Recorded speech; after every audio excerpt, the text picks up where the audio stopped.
म्हणजे दुर्दैव आहे की बीड आणि परभणीमध्ये ज्या दोन्ही घटना झाल्या ह्या म्हणजे अस्वस्थ करणाऱ्या आहेतच नाही. म्हणजे मला अजूनही विश्वास बसत नाही की तुमच्या आणि माझ्या महाराष्ट्रात अशा घटना होऊ शकतात.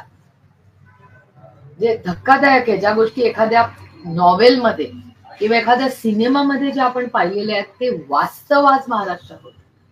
म्हणजे बीड असेल किंवा परभणी, दोन्ही घटना झाली अशी ही कुठल्याही राज्याला नाही, आपल्या देशाच्या संस्कृतीला न शोभणारी आणि धक्कादायक आणि अस्वस्थ. म्हणजे काहीतरी कुठेतरी चुकतंय आणि जर त्याच्यात या दोघांना न्याय मिळाला नाही तर पुढचा महाराष्ट्र कसा असेल.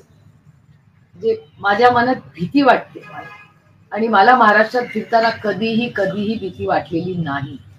पहिल्यांदा जेव्हा मी तुमच्याच चॅनलवर महिलांना बघता रडताना बघते, अस्वस्थ आणि महिला म्हणतात की आम्हाला भीती वाटते. सुप्रियाताईंनी म्हटलं की महाराष्ट्रात भीती वाटते राहायला बीड आणि परभणीच्या घटनांमुळे. मला असं वाटतं की महाराष्ट्र हा देशातल्या कुठल्याही राज्यापेक्षा सेफ राज्य आहे.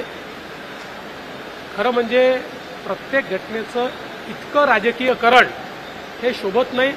त्यांना केवळ राजकारण करायचं आहे, त्यांना जाती जातीमध्ये विद्वेष तयार करायचे, तेवढंच त्यांचं काम.